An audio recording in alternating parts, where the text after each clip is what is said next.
क्या लड्डू गोपाल जब जीवन में आते हैं तो जीवन बदल जाता है? और क्या लड्डू गोपाल की सेवा का अधिकार सभी को है?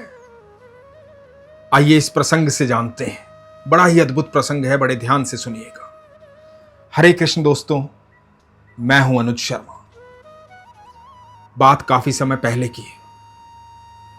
एक सेठ होते थे, ठाकुर जी के अनन्य भक्त थे, बेहद प्रेम करते थे ठाकुर जी से।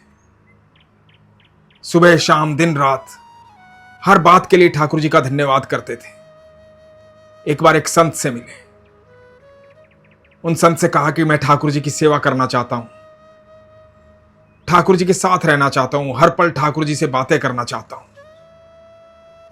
उन संत महात्मा ने कहा कि ठीक है, तुम लड्डू गोपाल की सेवा करो। लड्डू गोपाल जहां भी होते हैं साक्षात होते हैं, जीवंत होते हैं। उनकी सेवा करो, तुम्हें बिल्कुल ऐसा महसूस होगा जैसे ठाकुर जी हर समय तुम्हारे साथ। यह बात सुनकर के सेठ एक लड्डू गोपाल अपने घर ले आए। घर पहुंचे, सेठानी को आवाज दी, सेठानी को बताया कि सुनो, ये लड्डू गोपाल जी हैं मेरे ठाकुर जी। ये जीवंत हैं, साक्षात हैं, ये जहां होते हैं साक्षात होते हैं। अब इनकी पूजा करनी है, इनकी आराधना करनी है, इनको पोशाक धारण करवानी है, इनकी सेवा करनी है, इनको भोग लगाना है। जब तुम भोग लगाओगी ना, ये भोग ग्रहण करेंगे। जब तुम बातें करोगी ना, ये बातें करेंगे। इनकी सेवा करनी है। सेठानी ने कहा कि ठीक है। मन ही मन सेठानी बड़ी दुखी हुई। सेठानी ने कहा कि और थोड़े काम है घर में। एक काम और लेकर के आ गए, लेकिन सेठ के सामने कुछ नहीं बोली। अब अगले दिन सुबह से सेठ ने भगवान की सेवा आरंभ कर दी। भगवान को अपने भाव से निमंत्रण दिया, भगवान से बातें करने शुरू की। सुबह जल्दी उठते, उन्हें स्नान करवाते, पोशाक धारण करवाते, भोग लगाते, नित्य पूजा पाठ करने के बाद अपने काम पर जाते और सेठानी को बताते कि इस प्रकार सेवा करनी है, इस प्रकार भोग लगाना है, दिन में भोग का ध्यान रखना। सेठानी जैसे तैसे सेठ की बात मान करके सेवा कर रही थी, लेकिन मन नहीं था, फिर भी कर रही थी, क्योंकि सेठ ने कहा था।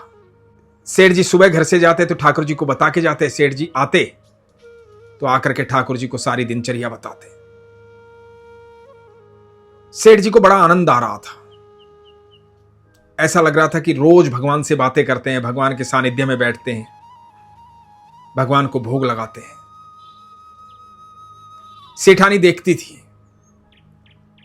कि जब देखो जब मंदिर के सामने बैठे रहते हैं, लड्डू गोपाल से बातें करते रहते हैं, पता नहीं पागल हो गए हैं क्या। एक पीतल की मूर्ति क्या बात करेगी। सेठानी को यह भाव समझ में नहीं आता था, लेकिन सेठ जी को अपने ठाकुर जी का आभास होता था। एक बार हुआ यूं, सेठ जी को कुछ दिनों के लिए बाहर जाना पड़ा। तो सेठ जी ने कहा कि मैं सप्ताह भर के लिए बाहर जा रहा हूं, तो तुम ठाकुर जी की सेवा करना, ठाकुर जी का ध्यान रखना, सुबह नित्य उठना, स्नान करवाना, पोशाक धारण करवाना, भोग लगाना, जैसे मैं करता हूं वैसे ही करना। सेठानी ने कहा कि ठीक है। सेठ जी अपने काम पर चले गए। सेठानी बड़ी दुखी हुई, क्योंकि सेठानी अपनी मर्जी से उठती थी। घर में काम करने वाले कई लोग थे, तो जब मन आता था तब उठती थी। अब मन में यह बात आई कि इन लड्डू गोपाल की वजह से सुबह जल्दी उठना पड़ेगा। अगले दिन सुबह जल्दी उठी, बेमन से स्नान करवाया, पोशाक धारण करवाई, भोग लगाया, फिर सो गई। फिर दिन में भोग लगाया, रात्रि में भोग लगाया, शयन करवाया। 2-3 दिन सेवा करने के बाद सेठानी बड़ी परेशान हो गई। बोली कि मुझे तो आराम ही नहीं मिलता है, सारा दिन लड्डू गोपाल की सेवा में लग जाता है।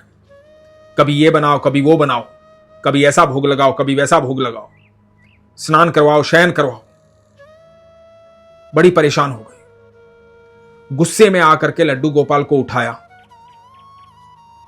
और अपने बगीचे में खड्डा खोद करके लड्डू गोपाल को मिट्टी में दबा दिया। और मन में सोच लिया कि सेठ जी आएंगे तो कह दूंगी कहीं चले गए तुम्हारे लड्डू गोपाल। अब सप्ताह भर के बाद सेठ जी आए।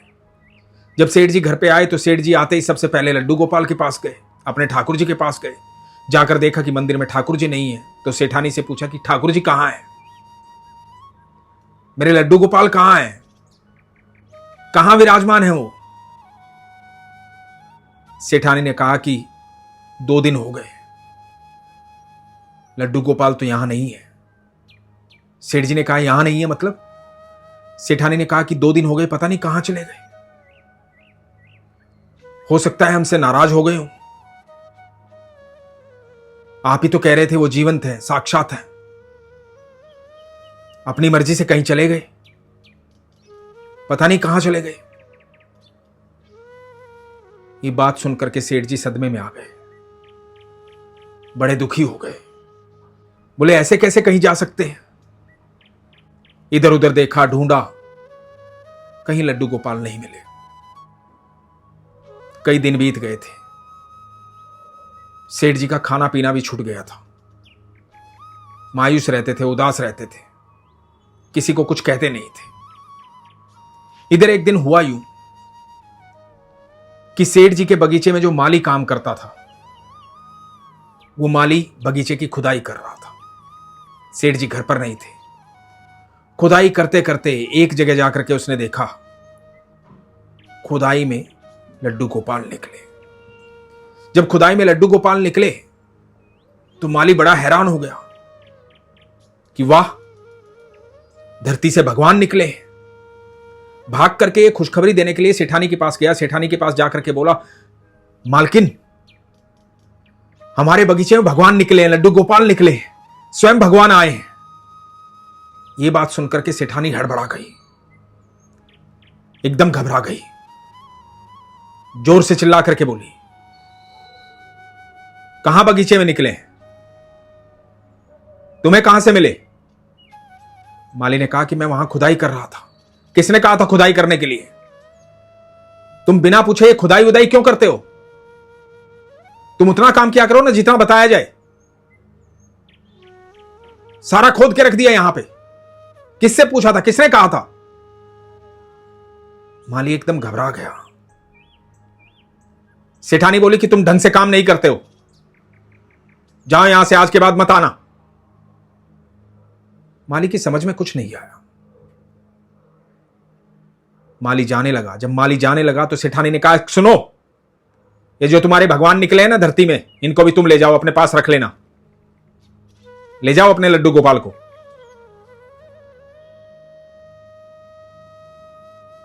माली ने लड्डू गोपाल की तरफ देखा, पूरे मिट्टी में सने हुए थे, मोटी मोटी आंखें दिखाई दे रही थी,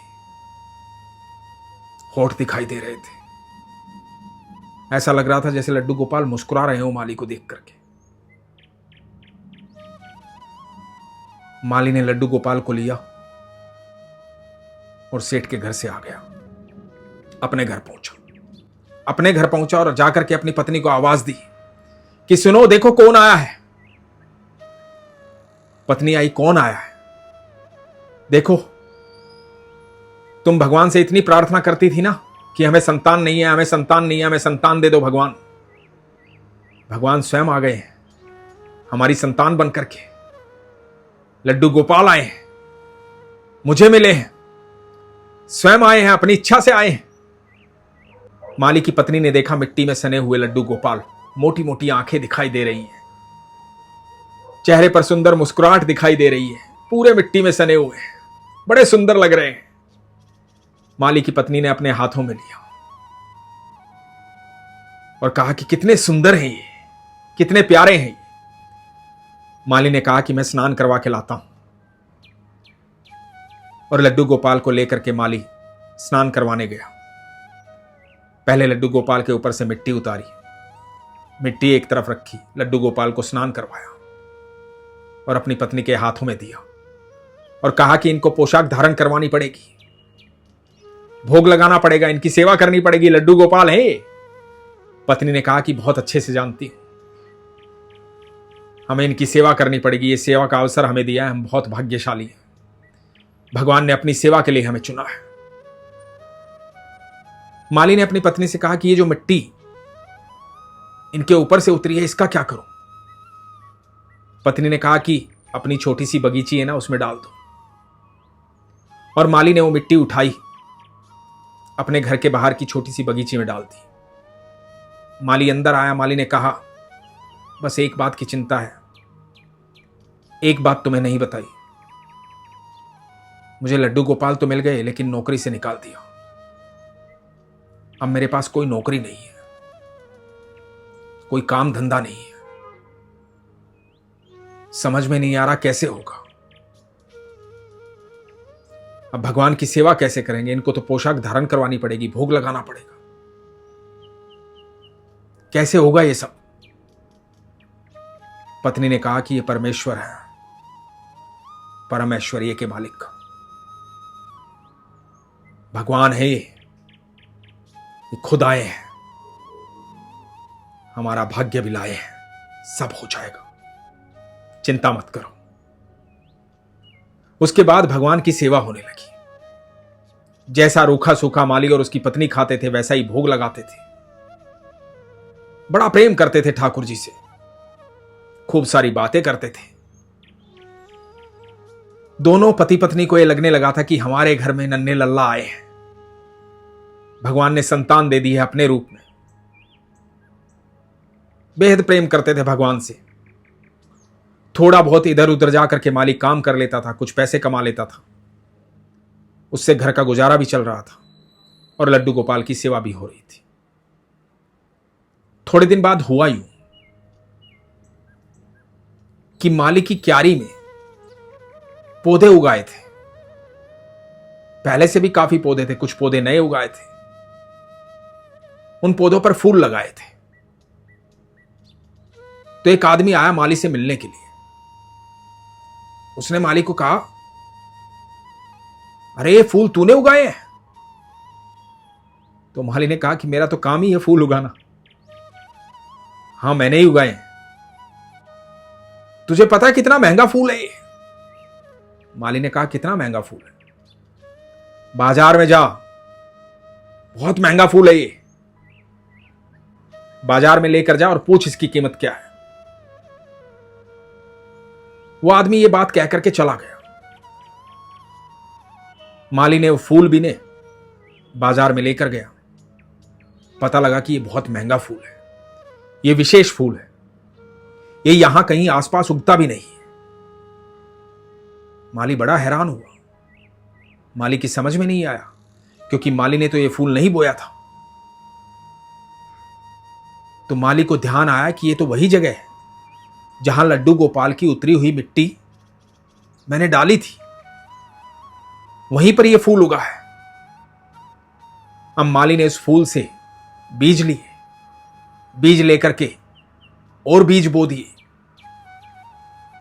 धीरे धीरे पौधे आने लगे, फूल आने लगे, फूलों की बड़ी क्यारी बन गई।